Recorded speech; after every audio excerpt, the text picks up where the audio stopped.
Bonjour à tous. Je remercie spécialement Francesco et Mine de m'accueillir ici, d'être présent en fait dans ces conversations sur la culture numérique. Pour moi, ces conversations sont très importantes parce qu'elles dépassent.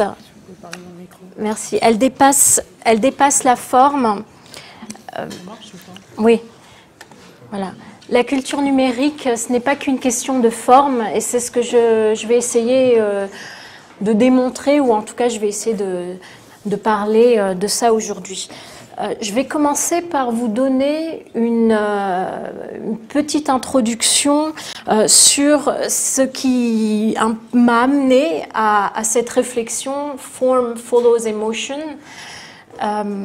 D'abord, ça vient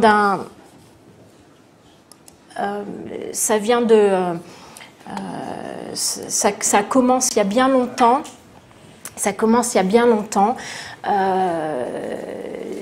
Fin des années 90, quand je suis allée au MIT, et donc je me suis intéressée à la question du néonomadisme ou de la mobilité. Pendant beaucoup d'années, quand j'étais plus jeune, j'ai expérimenté vivre avec très peu de possessions. J'avais même à un moment donné, à la place d'un sofa, j'avais un hamac, comme un symbole qui était de ma vie nomade, très instable. Et je me suis posé beaucoup de questions. Qu'est-ce que cela voulait dire d'habiter en fait un espace quand on était toujours en mouvement, quand on était d'ici et d'ailleurs, où jamais d'un endroit est toujours en partie déjà dans la tête. Donc je vais vous parler un petit peu de mobilité. Donc ça c'était à la fin de mes études. Il y a encore des bouquins dans mes cartons, mais vraiment pas grand-chose. Et puis je découvre une citation de Claude Lévi-Strauss qui m'a beaucoup émue et qui parlait des voyages. Et il dit « On conçoit généralement les voyages comme un déplacement dans l'espace, c'est peu. Un voyage s'inscrit simultanément dans l'espace, dans le temps et dans la hiérarchie sociale. Chaque impression n'est définissable qu'en la rapportant solidairement à ces trois axes. Et comme l'espace possède à lui seul 3 dimensions, il en faudrait au moins 5 pour se faire du voyage une représentation adéquate. En même temps qu'il transporte à des milliers de kilomètres, le voyage fait gravir ou descendre quelques degrés dans l'échelle des statues, il déplace, mais aussi il déclasse pour le meilleur et pour le pire. » Donc la mobilité, en fait, je vous épargne un petit peu toute cette recherche assez expérimentale et personnelle que j'ai faite, mais j'en arrive en fait à un cadre théorique qui me permet de comprendre un petit peu la mobilité, de dire que la mobilité, ce n'est pas la mobilité, une mobilité, mais ce sont 3 choses en même temps. C'est une mobilité physique, on se déplace de A à B. C'est une mobilité numérique, on est ici ou ailleurs par l'intermédiaire de tous ces outils que l'on a à disposition. Et c'est aussi une mobilité mentale, c'est-à-dire que on peut être physiquement là et ailleurs mentalement. Et forcément, sinon et on s'aperçoit qu'il y a une pléthore de nomades, de nouveaux nomades qui sont mobiles numériquement, physiquement et mentalement de manière complètement différente. Les vieilles mamies qui se mettent à Internet, qui sont un petit peu moins mobiles aujourd'hui, le nomade traditionnel avec des téléphones mobiles, Uberman, les nomades globaux, les migrants sont des nomades complètement différents. Et alors, il est évident que la réponse, enfin, les réponses architecturales sont forcément différentes et les réflexions sont forcément différentes. Mais on s'aperçoit qu'il y a effectivement beaucoup de nomades différents. Ce qui m'amène à parler, en fait, là, des principes d'architecture mobile. Quand on parle d'architecture mobile, quand on s'intéresse à la mobilité et à la mobilité contemporaine, on se doit de réfléchir à qu'est-ce qu'elle apporte aujourd'hui, cette mobilité contemporaine.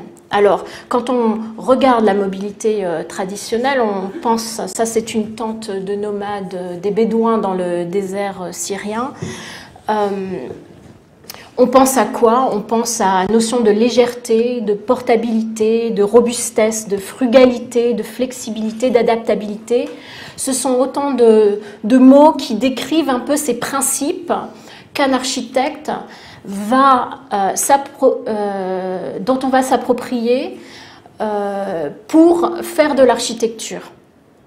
Donc légèreté, quand on fait de l'architecture ou qu'on s'intéresse à la mobilité, on va penser à ces principes d'architecture. Alors, quand on parle de mobilité, on parle aussi... alors, il y a plein d'exemples, bien évidemment. Il se trouve que ce week-end, j'étais en visite au musée de l'automobile de Mulhouse, qui a une grande collection de Bugatti. C'était assez intéressant à voir. Et ça m'a rappelé un texte de Roland Barthes, qui est extraordinaire et qui, je pense, va vous donner quelques indications sur la relation à cette architecture qui est qu'on commence à créer. Il raconte, à propos de la DS 19, il y a dans la DS l'amorce d'une nouvelle phénoménologie de l'ajustement, comme si l'on passait d'un monde d'éléments soudés à un monde d'éléments juxtaposés et qui tiennent par la seule vertu de leur forme merveilleuse, ce qui, bien entendu, est chargé d'introduire à l'idée d'une nature plus facile. Et donc il veut dire plus de flexibilité, une appropriation beaucoup plus facile, etc. Là, dans cet objet de désir et de consommation, en fait, qu'il décrit, il y a la forme qui génère beaucoup d'émotions. Dans cette forme, elle a quelque chose de particulier. Elle a quelque chose de particulier qui me rappelle d'ailleurs, et par association d'idées, un petit peu le travail de McForn et de Verimani. Ces ajustements de plaques très légères, en fait, qui sont ajustées et qui créent un espace assez particulier. Assez particulier, un petit peu comme pour la DS, en fait, on aperçoit quelques coutures, mais ce sont des espaces assez ajustés. Quand on parle de mobilité, on parle aussi de légèreté. Donc ça, c'est un travail qui a été fait par Arup.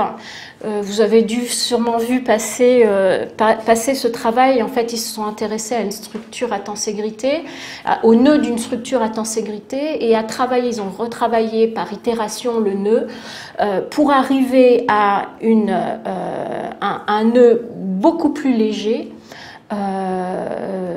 et beaucoup plus résistant qu'un nœud traditionnel avec des soudures. Donc le troisième nœud est créé et est imprimé à l'aide d'une imprimante 3D.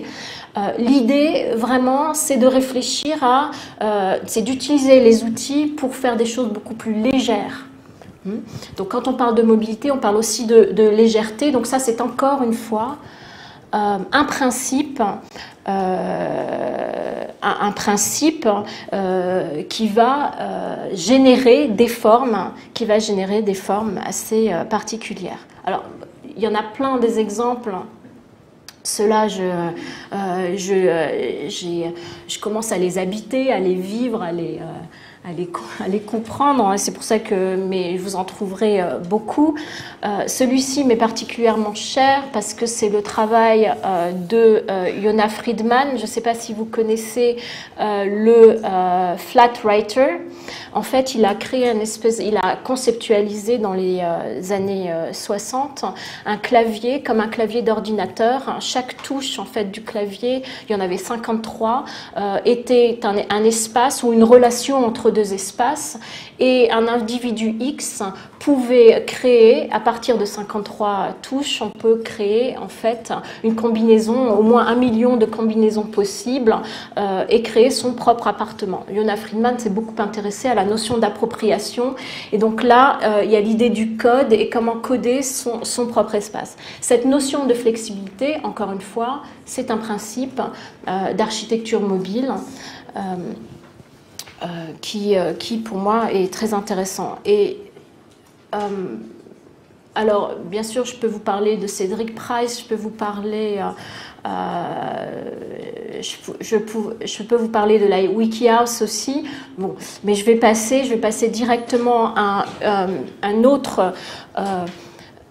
une autre architecture qui intègre dans la computation du matériau cette notion de mobilité. C'est le travail par exemple d'Achim Manges, le pavillon météoro-sensitive. Alors ça fait partie de la collection du Frac Centre. C'est inspiré des principes de biomimétisme, et donc cette surface en fait respire et réagit à l'hygrométrie, donc au degré, enfin si l'air est sec ou si l'air est humide, et s'ouvre ou se ferme suivant la qualité de l'air autour. Donc quand on parle d'architecture, de principe d'architecture mobile, on s'aperçoit effectivement qu'il y a plusieurs voies. Les architectes et les designers aujourd'hui ont travaillé à beaucoup de choses. Mais il y a cependant quelque chose, moi, qui m'intéresse et qui fait l'objet un petit peu de ma recherche, un peu action. C'est l'idée de se dire que dans cet espace dans lequel on évolue, on est nous-mêmes mobiles, et donc on a que la mobilité n'est pas simplement une question de mécanismes ou de choses qui permettent de déplacer une architecture ou de désassembler une architecture plus facilement. Il y a quelque chose d'autre qui est lié à la mobilité, puisque la mobilité a 3 dimensions. Cette dimension en fait émotionnelle, mentale, elle est très importante. Et qu'est-ce que cela veut dire pour l'architecture? Comment est-ce qu'on habite en fait des espaces? Quelle est la relation que l'on peut mettre en place? Quels sont ces principes d'architecture que l'on peut inventer pour créer une architecture qui génère de l'émotion? Quand on dit générer de l'émotion, c'est-à-dire aussi, pour moi, permettre à quelqu'un qui est de passage dans un espace de se rappeler ou de se mémorer une ambiance, une expérience, et d'avoir une relation spéciale à un espace.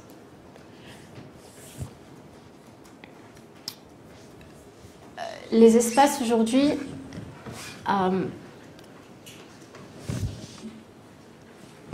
vous avez sûrement entendu parler de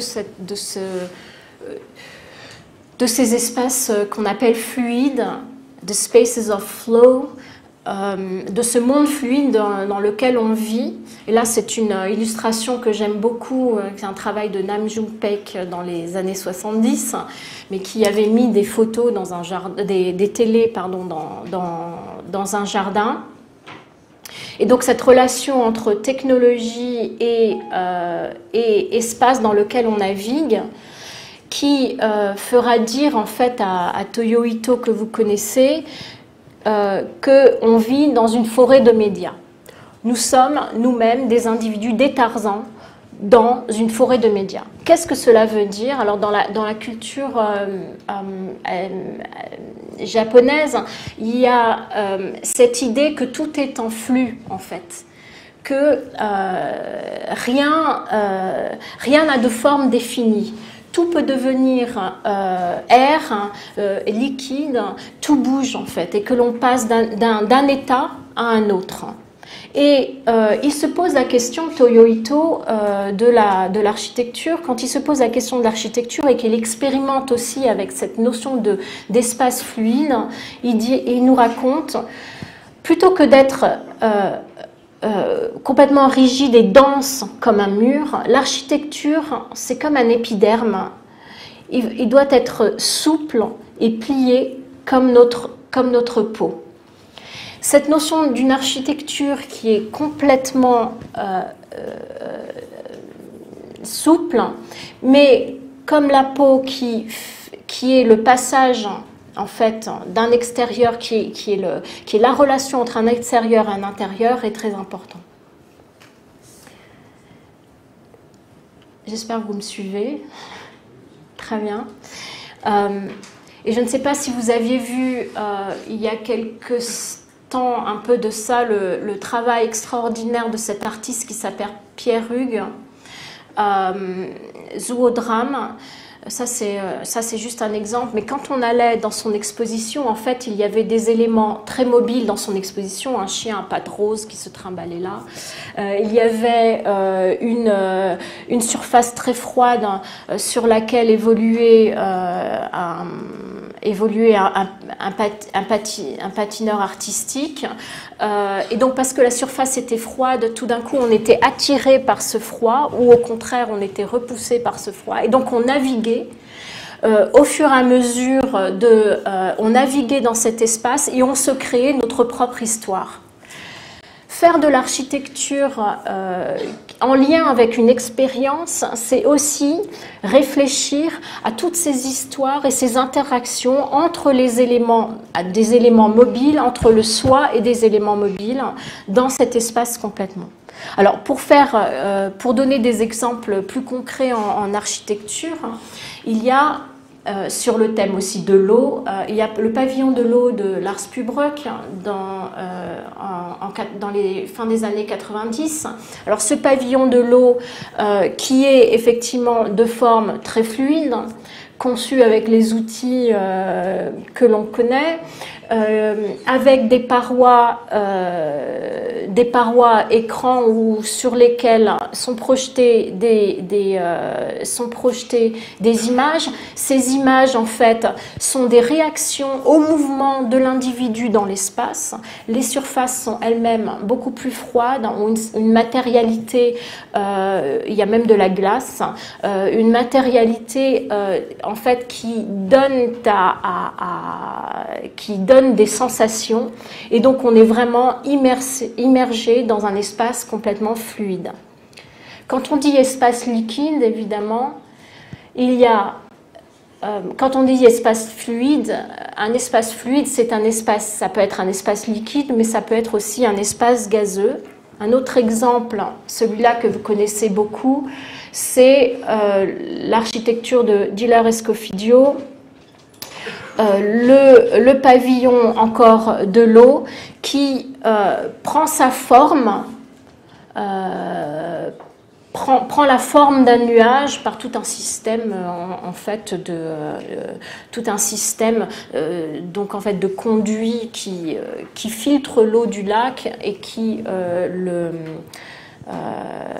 sprinkle, je ne sais pas comment on dit, qu'il projette en fait et crée un petit peu, un peu ce nuage autour cet espace. Donc l'espace en fait, l'espace est ici, c'est un nuage. Ce n'est pas un mur, c'est un rien, enfin c'est quelque chose, c'est autre chose qu'un mur. Et donc, dans cet espace, on s'y perd, mais on a ce qu'ils avaient appelé des brain coats, qui sont des protections contre effectivement l'humidité environnante, mais aussi qui était ce qu'on appelle des wearables, qui permet en fait la relation d'un individu à l'autre. Donc on ne se voyait pas, mais on pouvait savoir grâce à cette double peau en fait, cet habit, on pouvait savoir qui était autour de nous et quelle était la position de chaque visiteur. Donc on navigue l'un par rapport à l'autre dans un flou complet, dans l'espace, dans un flou complet. Un autre exemple, une autre expérimentation, c'est le travail de Philippe Rham qui organise son programme par rapport à la convection de l'air. Donc la convection de l'air, il y a du chaud, du froid, l'air bouge justement, il y a cette convection de l'air et donc qui pose son programme par rapport aux endroits plus ou moins chauds ou plus ou moins froids dans cet espace. Il y a, à mon sens aujourd'hui, quand on parle d'espace, aujourd'hui, quand on parle de mobilité, on ne peut plus parler. Enfin, on peut aussi parler de ça, mais on peut parler de peau ou de forme ou de mur. On parle d'un espace complètement diffus. On est dans un espace diffus, en transit toujours, en relation toujours, avec des éléments mobiles toujours, à essayer de faire sens, à essayer de comprendre un peu l'espace dans lequel on est, à essayer d'habiter en fait cet espace temporairement et de ce que j'appelle un petit peu alors le wayfinding, c'est-à-dire pas trouver son chemin, hein, mais s'ancrer, trouver son chez-soi. C'est quand même un peu beaucoup plus important quand on est plus on est mobile, plus trouver, s'ancrer dans l'espace devient important. Arriver à naviguer cet espace. Alors, vous avez entendu parler du slow mouvement, du slow food, voilà, c'est-à-dire que plus on est mobile dans cet espace où tout va trop vite, quelque part, on a besoin aussi de s'ancrer dans les espaces. Comment est-ce qu'on peut créer une architecture? Quels pourraient être les principes architecturaux qui peuvent nous aider à s'ancrer dans l'espace? Et s'ancrer dans l'espace, alors un autre théoriste que vous pourrez lire, qui est écrit justement, lui il utilise le mot de camouflage. C'est le mot de camouflage et il prend la photo de la photographe Wood qui exprime ou qui illustre un petit peu cette notion de comment est-ce qu'on peut se fondre dans l'espace, comment est-ce qu'on peut appartenir, comment est-ce qu'on cette idée d'appartenance à l'espace, elle est tellement importante et que son point de vue, c'est que l'esthétique même du bâtiment est très important pour pouvoir se fondre dans l'espace. Quand on parle d'esthétique, quand on est dans des villes globales, aseptisées, qui ressemblent toutes les unes aux autres, on ne sait plus, on s'y perd, on ne sait plus, on n'a plus aucun sens du lieu ou de l'espace dans lequel on est. On a un rôle, nous, en tant qu'architectes, c'est de créer des espaces où on arrive à s'ancrer. Alors, une architecture qui est pensée pour les faits, il y a évidemment on pense effet visuel, mais il y a des exemples qui existent, enfin qui ont existé par exemple au 19e siècle. C'est un exemple que je donne assez à mes étudiants, qui est le panorama, c'est une architecture qui est articulée en fait pour un effet spatial, Donc en fait, quand on fait une coupe d'un panorama, on passe à plusieurs étapes, qui est la porte, un long corridor qui vous permet d'oublier l'espace extérieur, pour arriver enfin sur une plateforme qui est perchée sur un point de vue et qui nous permet d'être immergés complètement au milieu d'un dessin de ville, par exemple, d'un faux terrain. Il y a donc du faux terrain, des objets disposés en trompe-l'œil, pour en fait donner un effet d'être dans un espace complètement différent. L'architecte, lui, aujourd'hui, est-ce que ça veut dire, est-ce que l'architecte doit, lui, créer des espaces complètement dans lesquels on s'immerge complètement? Il y a dans l'idée du panorama plusieurs idées. C'est la notion de séquence, en fait. Comment est-ce qu'on arrive, comment est-ce qu'on amène, en fait, l'effet de surprise? Et puis, il y a aussi tous les artifices qui sont mis en place pour créer un espace dans lequel on est ailleurs ou dans lequel dans lequel on a une expérience assez forte.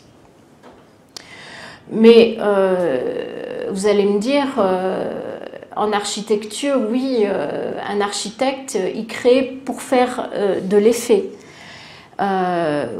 Oui.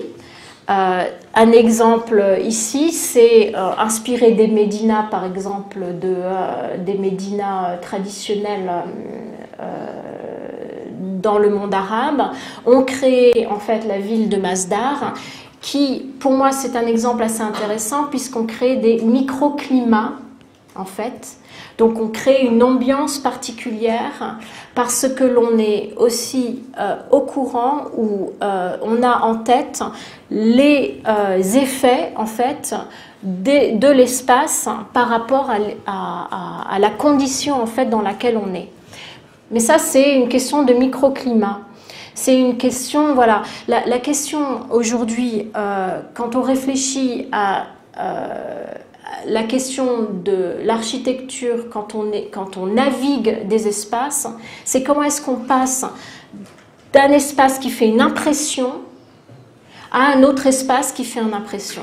Donc les espaces, ce ne sont pas simplement un espace, ils sont toujours en relation avec d'autres espaces. Donc il y a la question de séquence et la question aussi comment est-ce qu'on architecture quand on est conscient d'architecturer des espaces qui donnent des sensations et des émotions.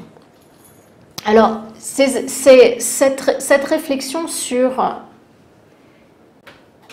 une forme qui, pas qui génère de l'émotion, mais qui est réfléchie pour donner de l'émotion. C'est-à-dire qu'on pense d'abord à l'émotion avant de réfléchir, de traduire ça en forme.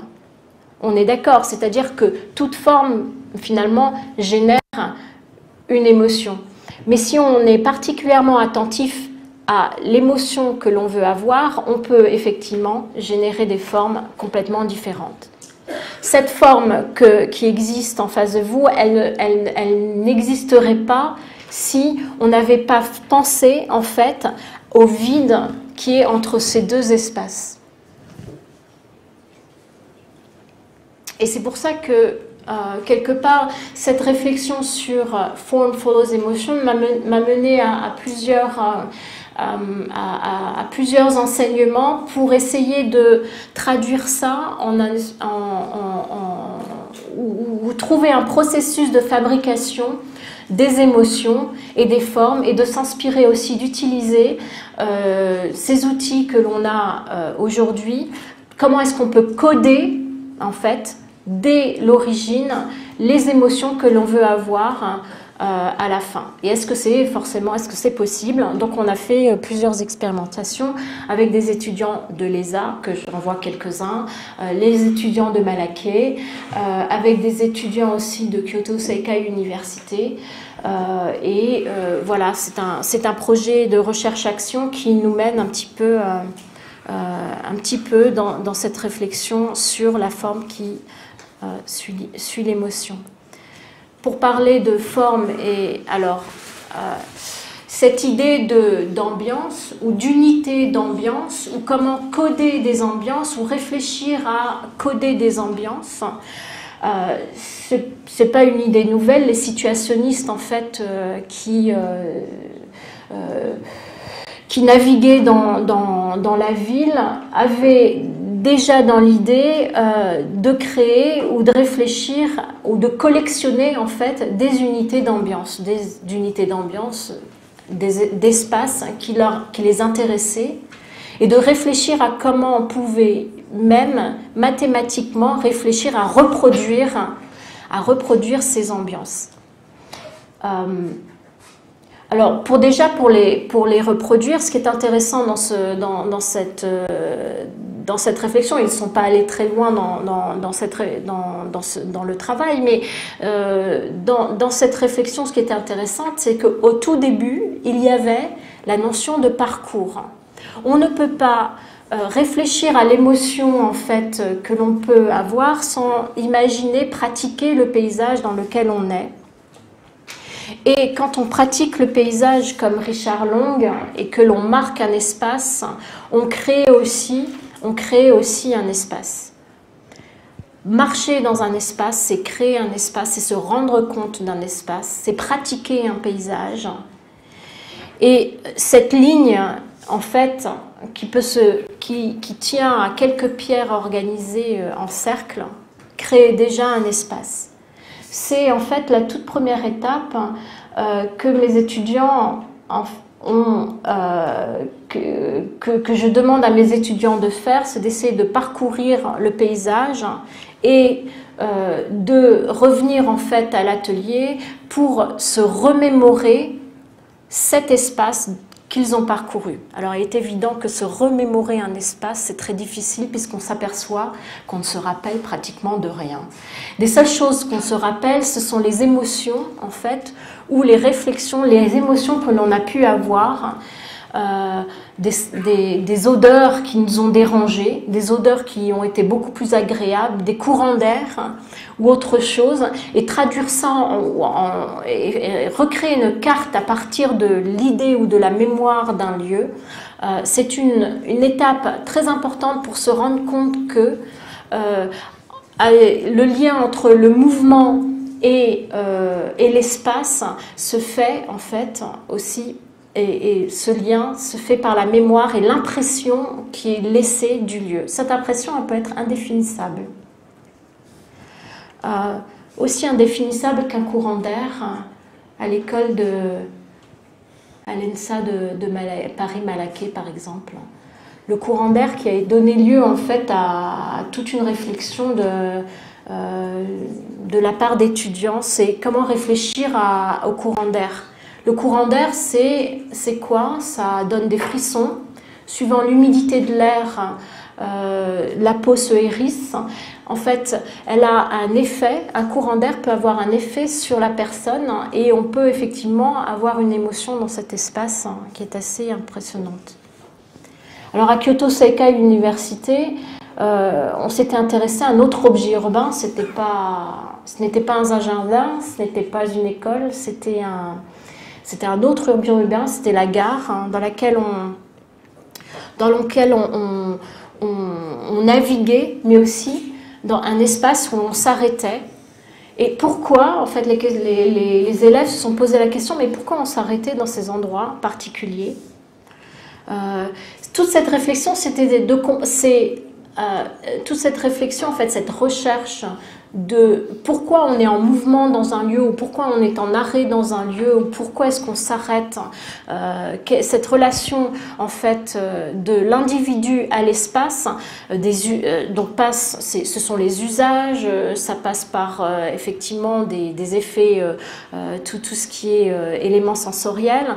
Tous ces éléments sont importants pour essayer de comprendre le rapport que l'on peut avoir à un espace, pourquoi il y a des lieux que l'on préfère et pourquoi il y a des lieux qu'on n'aime pas.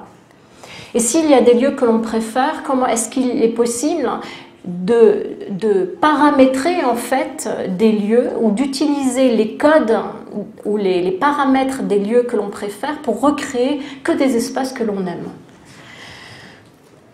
Et donc cela passe évidemment par la découverte de ces éléments, de ces émotions que l'on peut avoir dans l'espace. C'est de réfléchir aux espaces ou qui sont plus ou moins intimes, alors là, je ne pense pas que cette application marche vraiment, mais l'idée d'utiliser des outils pour analyser les espaces où l'on se sent un peu plus, où on peut être en repli, des espaces plus intimes que d'autres. Cela donne une première réflexion ou une première cartographie qui est par exemple comme celle-ci, la position des chaises dans un jardin, donc un autre objet urbain qui est un jardin. Ces chaises qui sont des traces d'une mobilité, des traces d'un mouvement qui racontent des choses quand même assez étonnantes.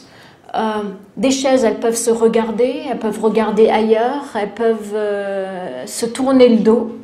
Et donc, elles sont la trace de conversation dans l'espace. Et comment est-ce qu'on peut cartographier ça et comment est-ce qu'on peut traduire ça en une architecture ou s'inspirer de ça pour faire des architectures plus ou moins intimes qui permettent la connexion entre ou qui expriment le rapport de l'un à l'autre ou qui ouvrent plutôt à la méditation et qui inspirent la solitude. Les paramètres, alors on fait aussi des choses très contraignantes, parce que là je vous ai montré quelques images, mais on fait aussi des tableaux Excel, ce que généralement les étudiants n'aiment pas du tout, mais qui permettent en fait d'organiser toutes les données qui sont captées au fur et à mesure de cette mobilité ou en marche et qui peuvent être utilisées ou transposées grâce à des outils comme Rhino ou Grasshopper. Je vous rassure, mes étudiants sont beaucoup plus doués que moi avec ces outils, puisque vous êtes la nouvelle génération.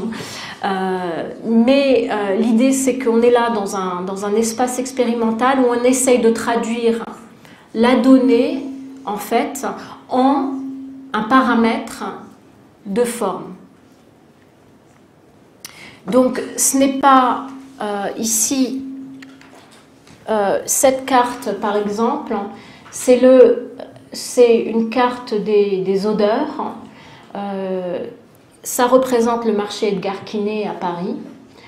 Alors vous allez me dire, mais où est le marché Edgar Quinet? Et en fait, là, c'est la résultante, c'est-à-dire que c'est une odeur qui voyage. Elle voyage pourquoi? Elle voyage parce que, bon, déjà, il y a des odeurs, elles ont des qualités différentes, chimiquement. Ensuite, parce que le bâtiment autour est organisé d'une certaine manière, le vent s'engouffre dans les bâtiments et génère en fait des vecteurs qui vont faire déplacer ces odeurs d'une certaine manière. Ces odeurs, elles se déplacent parce que elles se déplacent différemment. Encore une fois, à cause de leur composition, et puis aussi peut-être parce qu'il y a des obstacles au milieu. Et donc cela va donner des espaces, cela va donner une indication sur les paramètres qui vont permettre à une forme de s'organiser. Alors, on a fait ça avec la notion de repli, et suite à ça, on expérimente. Alors, je vais passer assez vite parce que je voudrais quand même vous montrer des maquettes. Quand on réfléchit à la notion de repli, on s'aperçoit qu'il y a plusieurs paramètres. Il y a des paramètres de couverture, des paramètres d'exposition, des paramètres plus sensibles qui sont des matières qui accueillent certains espaces. Et à partir de là, on utilise ces paramètres pour créer différents espaces qu'il est bon, en fait, l'idéal, c'est de pouvoir les créer à échelle 1, des mini-espaces que l'on peut expérimenter pour pouvoir savoir si effectivement cet espace que l'on a créé est effectivement un espace qui invite à l'intimité ou qui n'invite pas à l'intimité. Alors ça, ce sont des maquettes d'études. Donc là, encore une forme, mais une forme qui est basée, qui permet en fait qui va permettre de frissonner dans l'espace. Donc on ne fait plus une architecture pour sa forme, mais pour l'effet que l'on peut avoir. Et la forme vient en fait de l'effet que l'on veut avoir. Et c'est tout là la différence. Une architecture qui permet en fait de nous arrêter ou de s'ancrer dans l'espace, c'est une architecture qui fait de l'effet. Et qui fait... donc là, c'est un exemple. Un autre exemple encore, ce sont encore des maquettes d'études, puisqu'on n'est jamais passé à l'échelle 1, puisque les ateliers enfin les cours que j'ai hackés en atelier et les ateliers étaient trop, et certains ateliers étaient trop courts effectivement pour passer à l'échelle 1. Mais encore une fois, par exemple, cette forme qui est générée par le principe de diffusion des odeurs. C'est-à-dire, on fait quoi? Une odeur, comme on l'a dit, elle se déplace parce qu'il y a des vecteurs, et comment est-ce qu'on peut générer où elle se déplace, où elle reste dans des endroits, puisque la forme est faite de manière à ce que l'odeur est captée dans un endroit. Et puis il y a des matières plus absorbantes que d'autres. Vous n'allez jamais mettre de la peau de mouton dans une cuisine puisqu'elle va absorber tout le graillon. On pourrait imaginer en fait tout un parcours ou un espace dans lequel effectivement on peut imaginer paramétrer le taux d'odeur dans l'espace grâce à ces paramètres qui incluent donc la matérialité, qui incluent le vent, qui incluent toutes ces émotions-là. Et ça, c'est donc juste pour finir, c'est effectivement cette relation que l'on peut avoir entre décrire ce qui se passe dans l'espace que l'on a parcouru jusqu'à la production de formes qui suit non pas une fonction, puisque la fonction aujourd'hui, elle change tellement rapidement, mais qui suit la production d'émotions dans l'espace. Voilà. Donc vous avez peut-être des questions, je vais m'arrêter là. Vous avez peut-être des questions à me poser. Je vous ai assommé.